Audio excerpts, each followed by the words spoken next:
दीपक देता है रोशनी फैलाने की प्रेरणा, फलदायी वृक्ष देता है देने की प्रेरणा, मधुबन देता है महकते रहने की प्रेरणा, महान व्यक्ति देते हैं जीवन जीने की प्रेरणा। आओ प्रेरणा से दें हम सभी को प्रेरणा।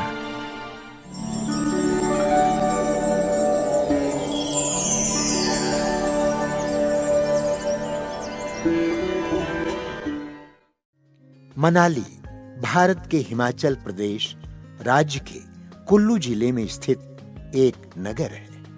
यह 1950 मीटर की ऊंचाई पर व्यास नदी के किनारे कुल्लू घाटी के उत्तरी छोर पर विद्यमान है। मनाली एक पर्वतीय पर्यटन स्थल है। मनाली ब्रह्मा कुमारीज ईश्वरीय विश्वविद्यालय की मुख्य संचालिका है आदरणीय राजयोगिनी संध्या दीदी जी।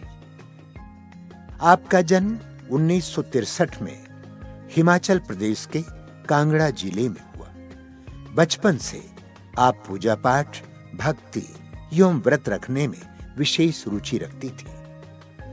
आप सहनशीलता, शांति, हर्षित मुक्ता, एकांतवास और अंतर्मुक्ता आदि गुणों से परिपूर्ण है। सत्य की खोज में आपको 1978 में अमृतसर से ईश्वरीय ज्ञान की प्राप्ति हुई। आपने प्रथम बार 1980 में संस्था के मुख्यालय माउंट आबू में अव्यक्त बाप दादा से ईश्वरीय मिलन मनाया। परमात्मा प्रेरणा से 1985 से आपने अपना जीवन ईश्वरीय सेवा में समर्पित कर दिया। तब से आप अमृतसर, कुरुक्षेत्र, कांगड़ा आदि स्थानों में सेवा प्रदान कर 1986 से मनाली में स्थायी रूप से ईश्वरीय सेवा प्रदान कर रहे हैं।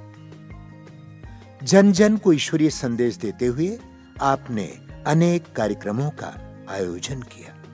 वर्तमान समय दीदी जी के नेतृत्व में 100 से भी अधिक विद्यार्थी ज्ञान योग से अपने जीवन को श्रेष्ठ बना रहे हैं।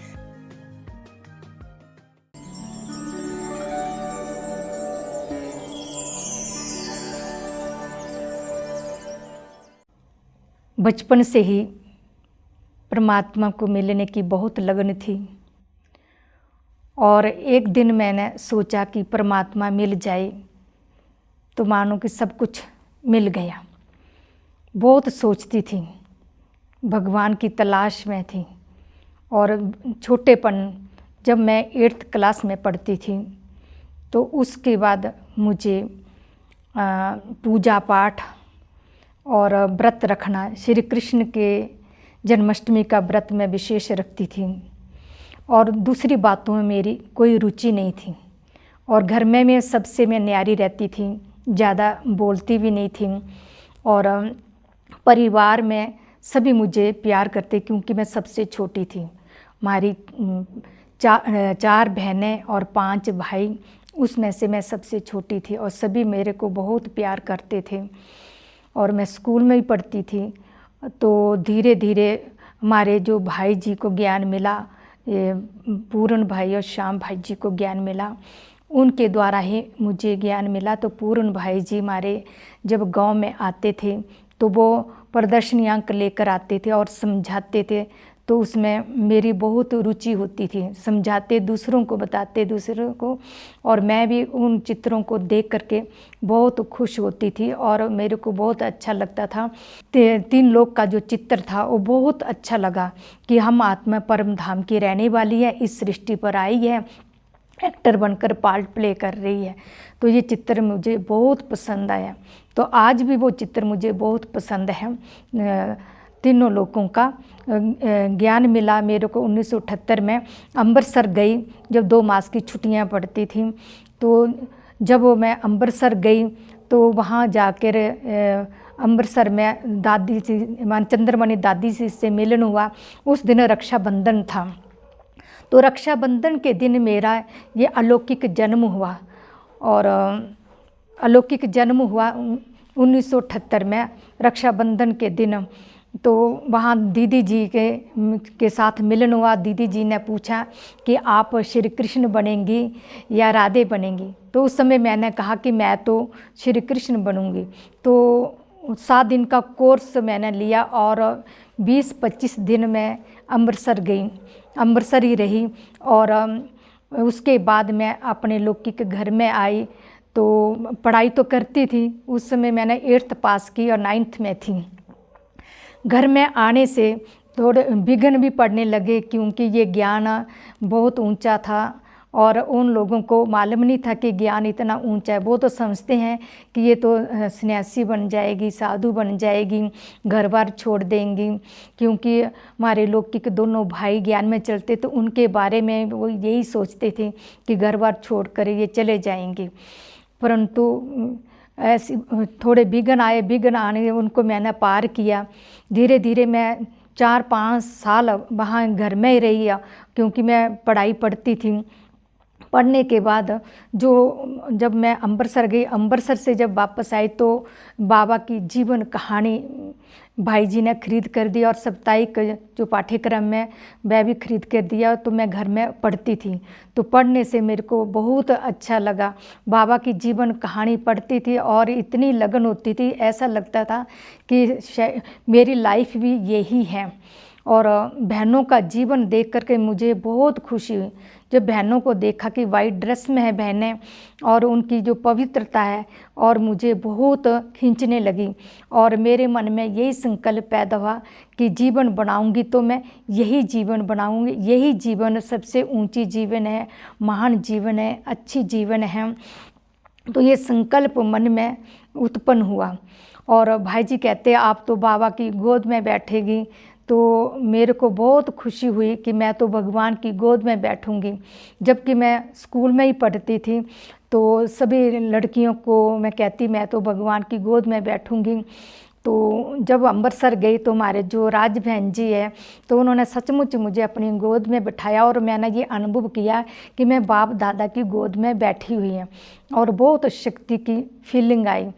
इसी प्रकार मेरा समझो कि मैं ऐसे महसूस करने लगी कि मेरा लौकिक और अलौकिक जन्म मेरा अमृतसर में ही हुआ है।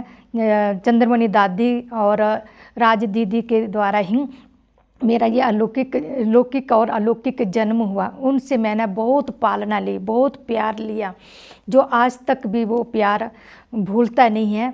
वो उनके जो भी शिक्षाएं हैं, उन्होंने जो भी मेरी पालना की है, मेरे अंदर जो गुण विशेषताएं भरी हैं, वो आज मैं उन्हीं गुणों और विशेषताओं से मैं चल रही है, नियम मर्यादों में चल रही है, श्रीमत का पालन कर रही है और बाबा की मैं छत्र छाया में सदा रह रही है।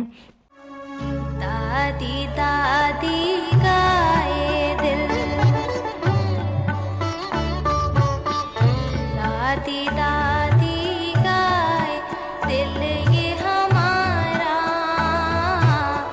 कोई नहीं तुम सा प्यारा, कोई नहीं तुम सा प्यारा।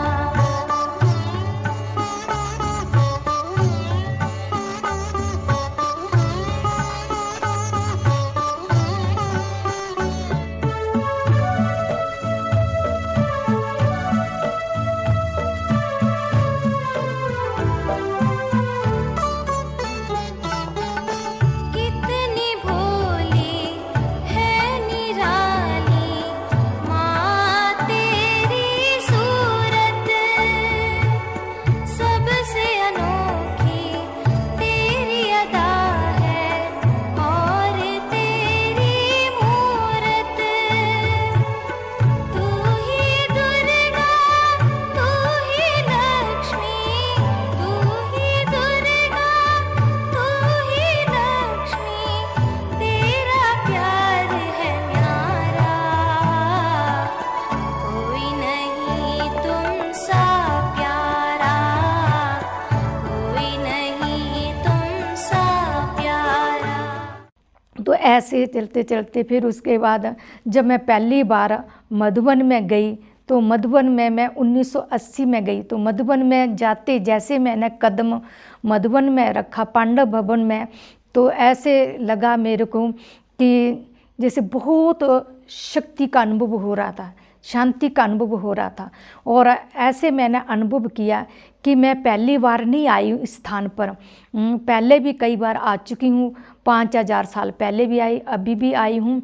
और मेरे को वहाँ ऐसा लग रहा था कि मैं यहाँ की रहने वाली थी, यहाँ से मैं आत्मा गई हुई है। तो ऐसे अनुभव होने लगा। और जब मैं पहली बार गई तो 2 मास में वहीं मधुबन में मेरे को रहने का चांस मिला। चंद्रमणि दादी जी के साथ मैं उनके अंग संग में रही है। मनमोहनी दीदी से ही मैंने बहुत प्यार लिया है, बड़े दादी से ही बहुत प्यार लिया है। तो जब तक उनके कमरे में ना जाएं तो मुझे अच्छा नहीं लगता। तो मैं सुबह और शाम सुबह गुड मॉर्निंग करने के लिए जाती थी, मनमोहनी दीदी के पास भी और बड़े दादी के पास भी, और रहती तो चंद्रमणि दादी जी के साथ ही थी। तो उन दादियों का बहुत स्नेह प्यार मिला है, जो अभी भी उनका प्यार मुझे याद आता रहता है। सबसे पहले मैं बाबा से मिली 1980 में। तो जैसे मालूम नहीं था कि बाबा के साथ बातचीत करनी होती है या नहीं करनी होती है। तो बाबा के पास पहले सन्मुख मिलते थे, स्टेज पर मिलते थे। तो जब 3 बहनें थी, हम सेंटर की बहनें, तो बाबा के सामने खड़ी थी और बाबा बोल रहे थे। जब मेरी बारी आई तो बाबा ने कहा कि बच्ची, आपका भाग्य खुला, आप अपने भाग्य पर खुश हो। तो मैं तो ऐसे ऐसे कर रही थी। तो बाबा ने कहा अच्छा आप बहुत खुश हो। तो बाबा ने भी मेरी नकल की ऐसे ऐसे करना, कि मेरे को मालूम नहीं था कि ऐसे बोलना भी होता है कि हाँ जी क्या बोलना क्या नहीं। तो मेरे बाबा ने कहा कि बच्ची आपका बहुत ऊंचा भाग्य है, अब आपका भाग्य खुला है, आप सदा खुश रहेगी। तो ये वरदान बाबा से मिले हैं। प्रभु मिलन की मस्तियों में झूमता मन गा रहा। प्रभु मिलन की मस्तियों में झूमता मन गा रहा। पाना था जो पा लिया अब, और क्या बाकी रहा। पाना था जो पा लिया अब, और क्या बाकी रहा। प्रभु मिलन की मस्तियों में।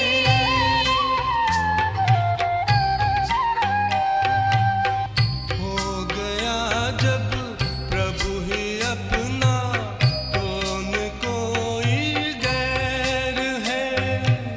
सारी दुनिया अपनी है, अपना न किससे वैर है, अपना न किससे वैर है। ज्ञान सागर मन के गागर में समाता जा रहा। पाना था जो पा लिया अब, और क्या बाकी रहा। प्रभु मिलन की मस्तियों में।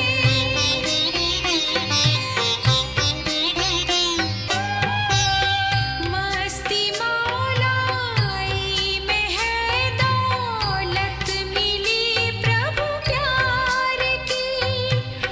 अब रही किस काम की ये सल्तनत संसार की। और फिर जब सेवा में आई थी तो सेवा में ही बाबा ने यही बोला कि बच्ची आपको सेवा का चांस मिला है, तो खुद भी आगे बढ़, औरों को भी आगे बढ़ा। तो ये व्यक्त बाप दादा से ये मुलाकात हुई। और उसके बाद बाबा ने कहा कि बच्ची तो क्योंकि मैं घर में भी रहती थी और सेंटर में भी सेवा करती थी। तो जब मैं तीसरी बार बाबा से मिली, व्यक्त बाबा से, तो बाबा ने कहा कि आप घर में रहती है या सेंटर में। तो साथ में जो बहन थी आदर्श दीदी, तो उन्होंने कहा बाबा ये सेवा बहुत करती है और घर में रहती है, सेवा बहुत करती है ये सेवा, और आकर के ये भोग भी बनाती है और इसका बाबा के साथ विशेष प्यार है। क्योंकि मैं घर में रह कर के भी जब गुरुवार का दिन होता तो मैं भोग तकरीबन मैं ही बनाती थी और भोग की पूरी तैयारी करती।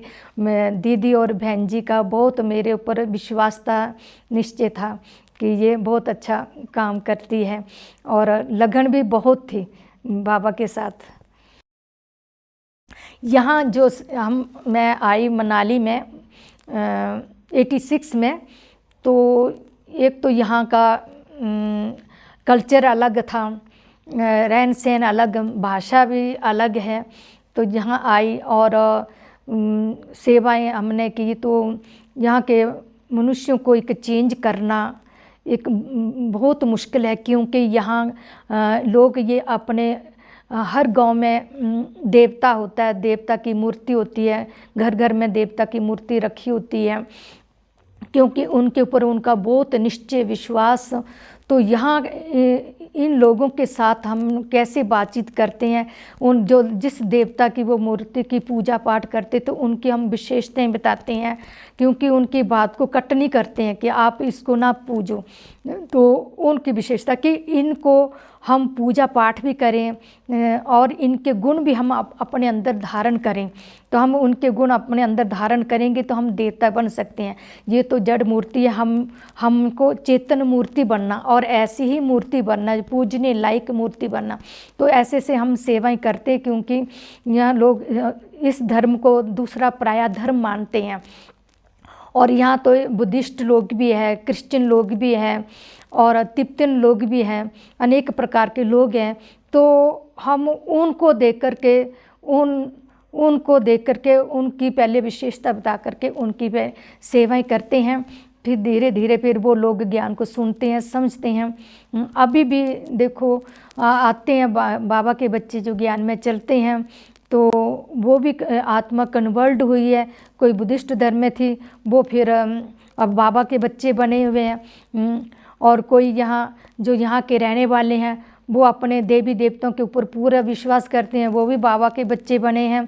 उन्होंने अपने घर में झंडे लहराए हैं, क्योंकि वो मानते नहीं थे, समझते नहीं थे, क्योंकि वो समझते हैं कि हम इस धर्म को माने तो ये कुछ नुकसान हो जाएगा ऐसा।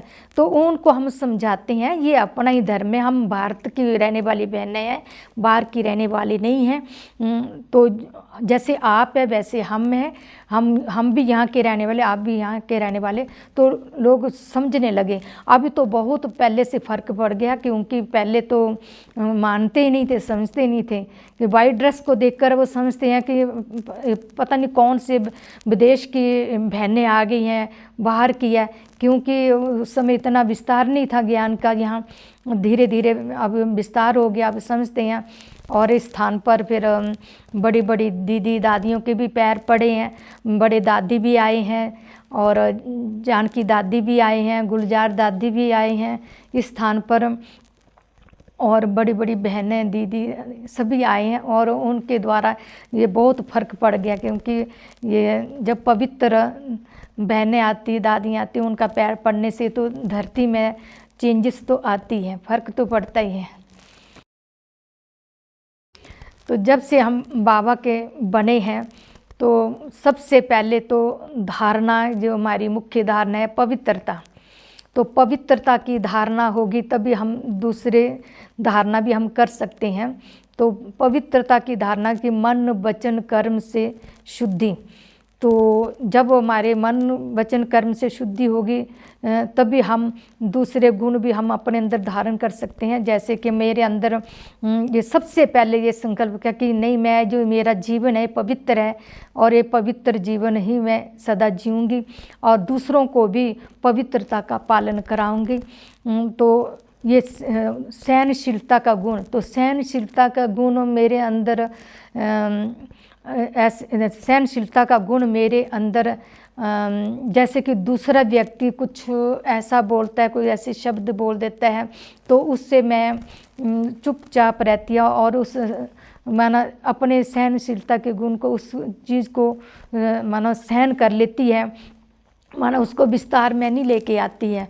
और दूसरे गुण जैसे कि गंभीरता है, हर्षित मुक्ता है, ये गुण भी मैंने अपने जीवन में धारण किए हैं कि कैसे सेवा में रहते हुए सदा हर्षित रहना है, खुश रहना है और खुद भी खुश रहना, दूसरों को भी खुशी बांटनी है। तो ये मेरी विशेष धारणा ये रही है कि बिल्कुल मैं एकांतवासी रहती है, शांत रहती है, चाहे कितना भी कोई बड़ा काम हो, कितनी भी बड़ी सेवा हो, उसमें माना बहुत धैर्यता से उस काम को मैं करती हूँ। और जो साथ में रहने वाली बहनें, उनको भी मैं यही कहती हूँ कि शांति से काम करना अच्छा होता है, जल्दबाजी से काम अच्छा नहीं होता है। कि जितना हम शांत रहेंगे, शांति से काम करेंगे, उतना ही अच्छा होगा। नहीं तो जितना हम जल्दीबाजी से काम करेंगे तो वो काम ठीक भी नहीं होगा और उसमें टाइम भी लगता है। यही पुरुषार्थ कर रहे हैं कि बस अपना जीवन संपूर्ण बन जाए, कि एक बाबा दूसरा ना कोई। हम अपना जीवन माना अपने आप को ही चेक करें, कि हम जब अपने आप को चेक करेंगे तो हम अपना जीवन आगे बढ़ा सकते हैं, अपने अंदर वो विशेषताएं ला सकते हैं।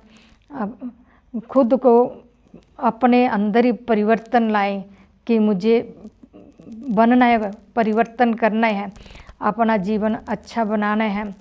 और अंदर पुरुषार्थ मैं यही पुरुषार्थ करती हूँ कि बाबा को मैं 8 घंटे मुझे बाबा को याद करना है। 8 घंटे में इतना पुरुषार्थ करूं, इतना बाबा को याद करूं, जो मैं अपने अंदर वो संपूर्णता की स्टेज पर आए, वो गुण में धारण करके, और मुझे देख करके दूसरा व्यक्ति भी ये अपने अंदर माना विशेषता धारण करे, पुरुषार्थ करें। मेरा वर्तमान समय यही है कि हर व्यक्ति आगे बढ़े, खुद भी आगे बढ़े और दूसरों को भी आगे बढ़ाएं।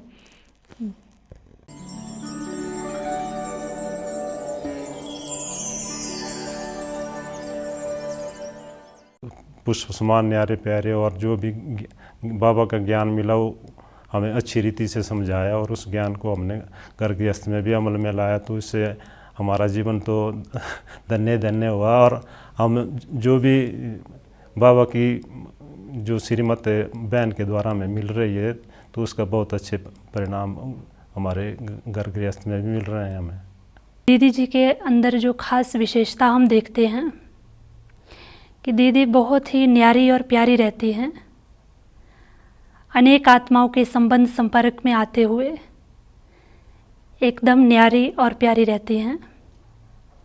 और दीदी जी बहुत ही निरहंकारी हैं, छोटे बड़े सभी आत्माओं के साथ एकदम निरहंकारी होकर चलते हैं। और दीदी जी बहुत ही अच्छी प्यारी पालना हमें दे रहे हैं। जितनी भी विशेषताओं का वर्णन किया जाए बहुत कम है। और दीदी जी एक नामी हैं, जो हम उनके प्रैक्टिकल जीवन में देखते हैं। अनेक आत्माओं के संबंध संपर्क में आते, सबके बीच में रहते हुए एक बाबा दूसरा ना कोई, ये हम प्रैक्टिकल जीवन में देखते हैं। हमारी संध्या बहन जो है ना, बहुत ही अच्छी हमारी को पालना देती है। हमारी जो भी कमी पेशी है स्नेह प्यार से समझाती है, और अपने प्रैक्टिकल जीवन से, धारणा युक्त जीवन से हमें बहुत प्रेरणा मिल रही है और हम आगे बढ़ते जा रहे हैं। आज बाबा तो है ही पालना देने वाले, लेकिन संध्या बहन के द्वारा हमें ईश्वरीय पालना की अनुभूति होती है। दीदी में इतनी विशेषताएं हैं कि मैं क्या कहूँ, कि दीदी बहुत एक तो प्यार करते हैं, स्नेह देते हैं और अपनेपन का मना अनुभव कराते हैं। दीदी साक्षात मना एक दुर्गा है, सरस्वती की तरह मुझे अनुभव होता है दीदी का। और दीदी बहुत हल्के रहते हैं, कभी दीदी परेशान नहीं होते हैं। इतने बड़े बड़े दीदी ने प्रोग्राम भी किए और करते भी हैं, बड़े बड़े ग्रुप भी आते रहते हैं, काफ़ी टूरिस्ट यहाँ आता रहता है। और दीदी बिल्कुल हल्के रहते हैं। और कई बार हमारे मन में भी कई बार बातें होती हैं, कई बार हम उलझ जाते हैं, लेकिन दीदी से बात करते ना तो जैसे लगता कि कुछ है ही नहीं जैसे। तो दीदी माना एक फरिश्ते की तरह रहते हैं दीदी, और खुश बहुत रहते हैं।